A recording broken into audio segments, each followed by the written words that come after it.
अमावस की रात थी। चारों ओर सिवाय हवाएं और शोर के अलावा कुछ भी नहीं था। राजन को आज घर लौटने में देर हो गई थी। रात के सन्नाटे को वो अपनी साइकिल से चीरता हुआ चला जा रहा था। वह गांव की नदी तक पहुंचा ही था कि तभी उसे नदी के पास एक काला साया दिखाई दिया, जो नदी के किनारे पानी को घूरे जा रहा था। इतनी रात को नदी के पास देखकर राजन के ना जाने क्यों रोंगटे खड़े हो गए। उसे ऐसा महसूस हुआ मानो उसके पैर साइकिल के पैडल पर जम गए हो। राजन कपकपाते हुए होठों से बोला, ने इतना बोला ही था कि अचानक वो साया बिजली की रफ्तार से दौड़ता हुआ राजन के नजदीक आ गया। राजन की नजर जैसे ही उस साये पर पड़ी, उसके हलक से एक भयानक चीख निकली।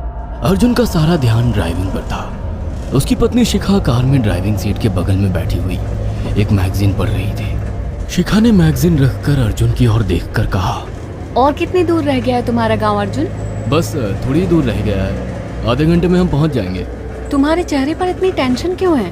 टेंशन क्यों नहीं होगी शिखा, मैंने अपनी माँ को बगैर बताए तुमसे लंदन में शादी जो कर ली। पता नहीं माँ तुम्हें देखकर कैसे रिएक्ट करेगी। डोंट वरी अर्जुन, मुझ पर भरोसा रखो। तुम्हारी माँ को मनाने की जिम्मेदारी मेरी है। आई होप शिखा ऐसा ही हो। यकीन मानो, अगर ऐसा हुआ ना तो मेरे ऊपर से एक बहुत बड़ा बोझ उतर जाएगा। अब मुस्कुरा भी दो यार। अच्छा, तुम बता रहे थे कि गांव में तुम्हारी बहुत बड़ी हवेली बनी हुई है। कुछ बताओ ना अपनी हवेली के बारे में। अरे 15 मिनट में हम वैसे भी पहुंचने वाले हैं, तुम खुद देख लेना। कुछ ही देर में अर्जुन अपने गांव वीरपुर अपनी हवेली में खड़ा हुआ था। अर्जुन की मां अर्चना देवी अर्जुन के स्वागत के लिए हवेली के बाहर खड़ी हुई थी। अर्जुन ने दौड़कर अपनी मां के पैर छुए और डरते हुए बोला, ये शिखा है माँ, मेरी पत्नी। हम दोनों ने लंदन में शादी कर ली। अर्जुन की बात सुनकर अर्चना देवी मुस्कुराकर बोली, कोई बात नहीं बेटा, एक ना एक दिन तो तुझे शादी करनी ही थी।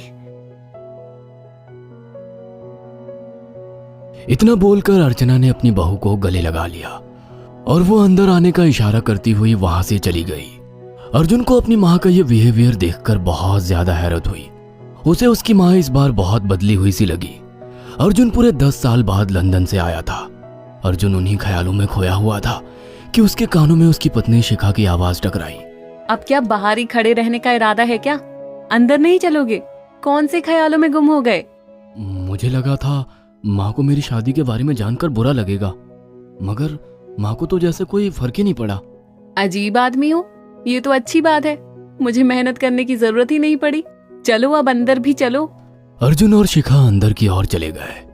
अर्जुन ने देखा कि उसकी हवेली में सन्नाटा पसरा हुआ था। उसे याद था कि उसकी हवेली में बहुत सारे नौकर चाकर हुआ करते थे। डाइनिंग टेबल पर डिनर के दौरान अर्जुन अपनी माँ से जो बोला, वो सुन उसकी पत्नी शिखा और रहस्यमय अंदाज में मुस्कुराकर लगातार देखे जा रही थी। माँ,